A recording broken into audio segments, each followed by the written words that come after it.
Greetings, fellow nerds and nerd adjacents. I love seeing important themes buried in fiction, and I especially love finding it when I do in games. My favorite kinds of games are story-driven games anyway, and so I guess that's, for lack of a better word, that those kinds of games, video games in this capacity, they're just, dynamic, interactive fiction.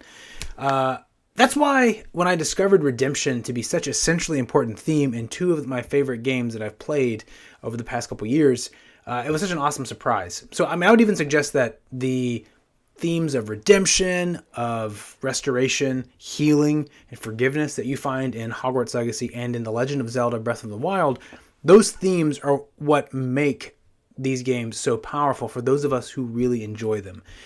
I've said it before and I will say it again.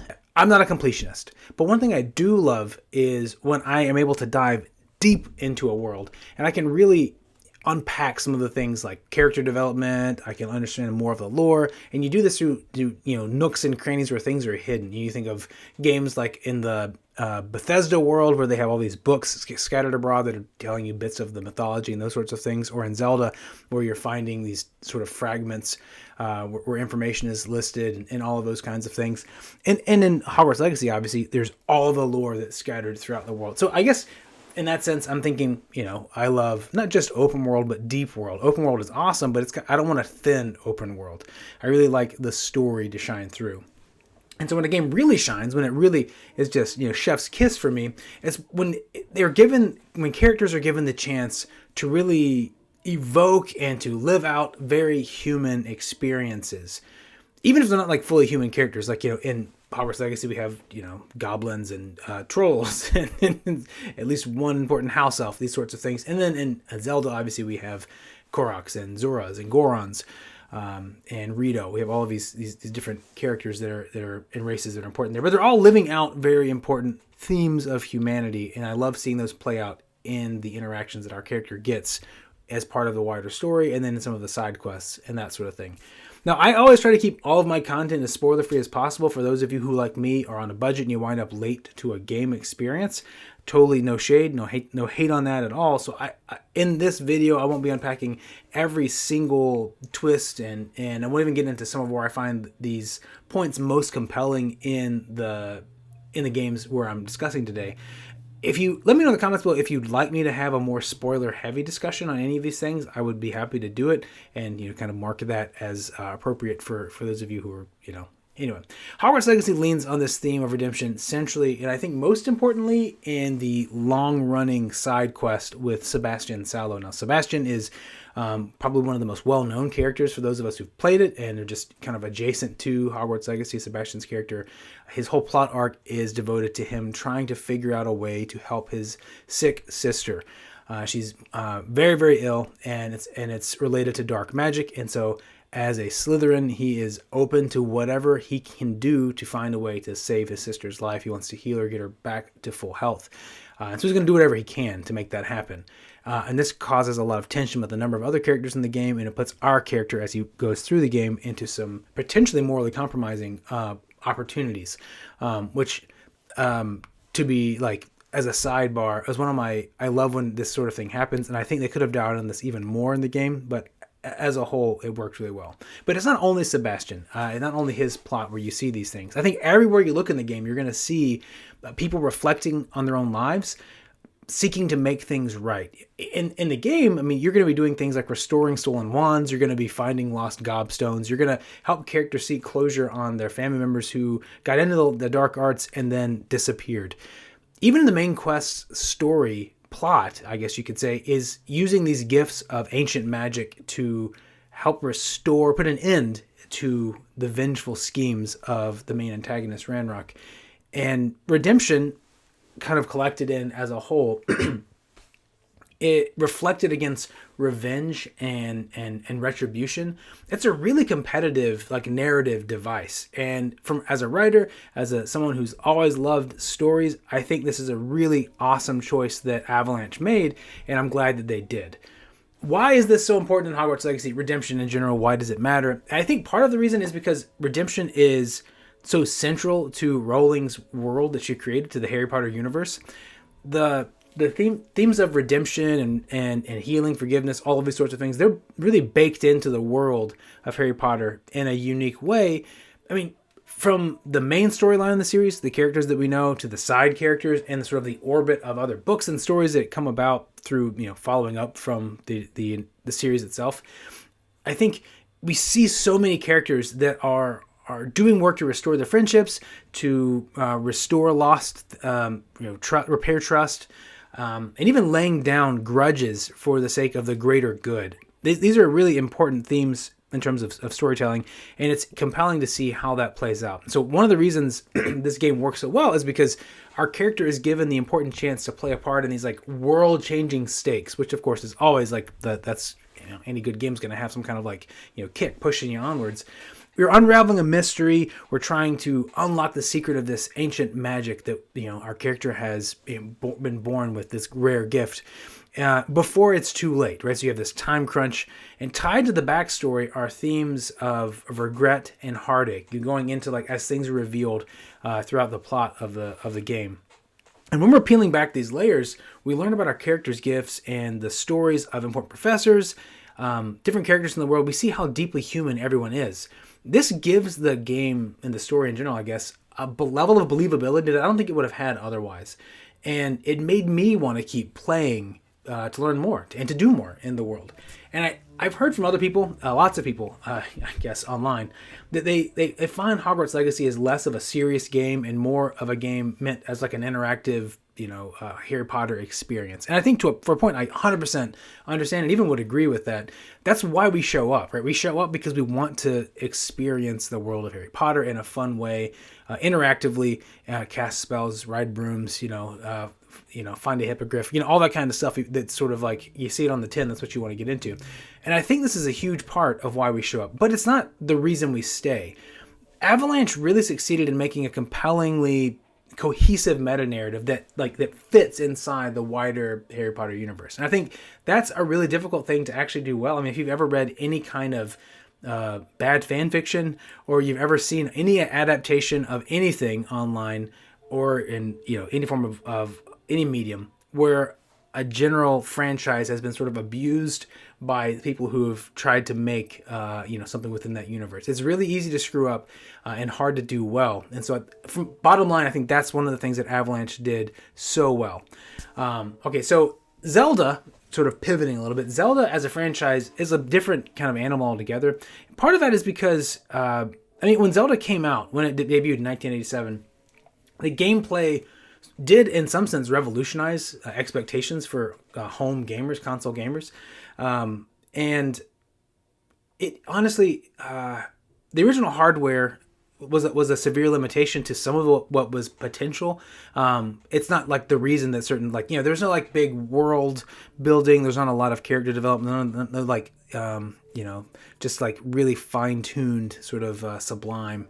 Any of that stuff. That's not part of the original Legend of Zelda, and that's not really the fault of. It wasn't the goal of the game. It was made to be a fun, it was an explorative RPG where you're given the chance to just sort of imagine. There's a lot of imagination encouraged in the gameplay, especially a lot of these early games back in the day. That's a side conversation to have about the importance of imagination in retro gaming. That's a very compelling thing to talk about too. But anyway, as the series goes on, things do continue to develop. Link to the Past was obviously a much more richly story-driven game. There was a lot more room to develop.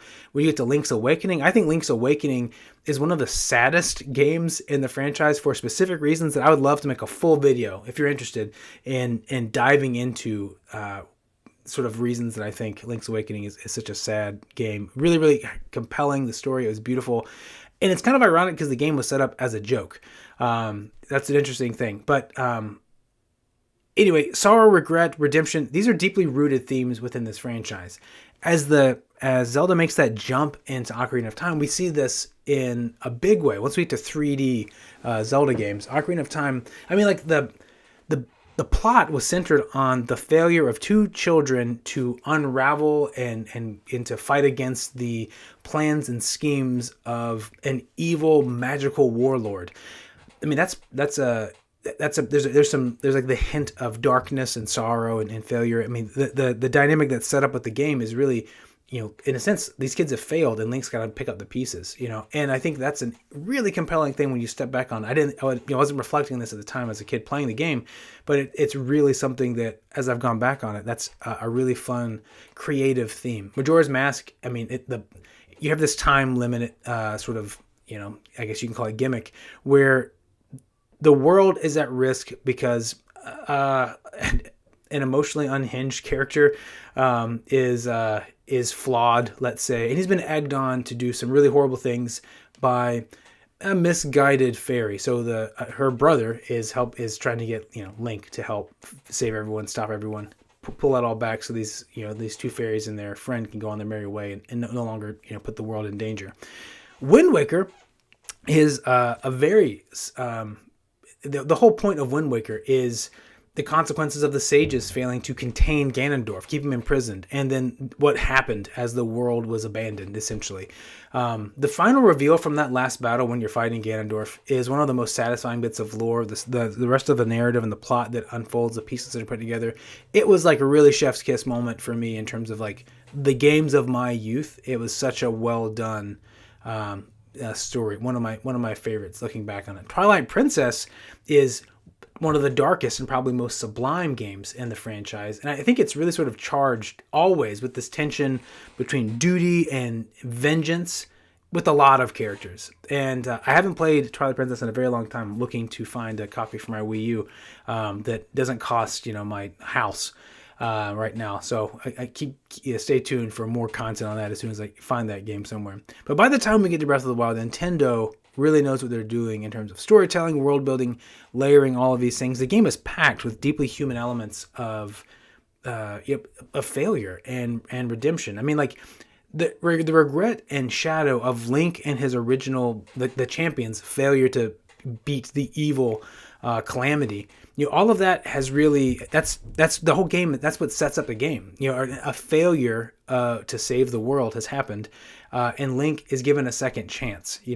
His quest to heal the divine beast, his quest to restore order to Hyrule, and ultimately save Zelda. It's flooded with the needs to make amends for a failure in his life when he had his first chance at life. And his personal need to heal and to restore everything and everyone who's extended from this 100 years of him being absent as a hero. The game itself begins with a really compelling metaphor with a twinge of sorrow that I think laces the entire game. And that's because Link wakes up in the Shrine of Resurrection. He's literally kept alive in a sort of stasis pod, healed from fatal wounds and from his battle with Ganon. And he's given a second chance, like literally this cathartic ability to begin again. That's a really fun theme as a writer. And I'm not going to wax on this too long. I'm a Catholic, so these themes of reconciliation and restoration are they're really central to my personal philosophy. And they're really fun to explore as I reflect on this game after having beaten it. Obviously, this is a fantasy world. This franchise, Zelda, is based on a number of sort of world religious themes, primarily from Taoism, Shintoism, and to a certain extent Buddhism. So it's not a Christian game. I'm not pretending that it is. But these themes are so central to the human experience that every coherent human worldview is going to touch on them in some capacity. So that's something that I think that no matter what your background is, we should be able to kind of dive into. There are people who look at Zelda as it's supposed to just be a fun game. So Zelda is not meant to be something that we're trying to suck, siphon out meaning, siphon out really fun, deep themes. They would argue against me in a time like this. And they will especially tend to poke at those of us and hate when we try to make sense of the Zelda timeline. And you know what? Whatever. You make your own video talking about how I'm wrong. You please do. That's fine. As a franchise, Zelda is my favorite, and I come back to it again and again, and it's what brought me back into gaming in a big way actively after many years of absence from it, and I've talked about that in previous videos. But this world, the Zelda world, and Potter's world as well, they're both so richly layered with themes of failure and redemption that for me, specifically looking into Zelda, the world of Zelda the universe is so richly layered with themes of failure and redemption that to me, it's like the poetry of the Zelda universe. And this poetry is sort of sublimated, I guess, or highlighted by sorrow. And this rich sort of juxtaposition, for lack of a better word, of failure and redemption, light and dark. It's really fun from a creative standpoint. It's very inspiring, and just paired with tight gameplay. To be honest, we are dialed in for a great experience as far as like my dream kind of game.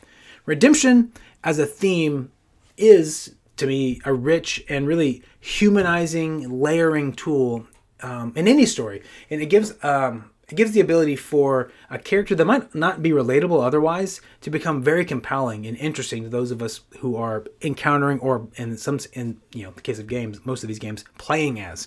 And so there's other characters that might we interact with where this theme is sort of illustrated more robustly than in our own character's experience.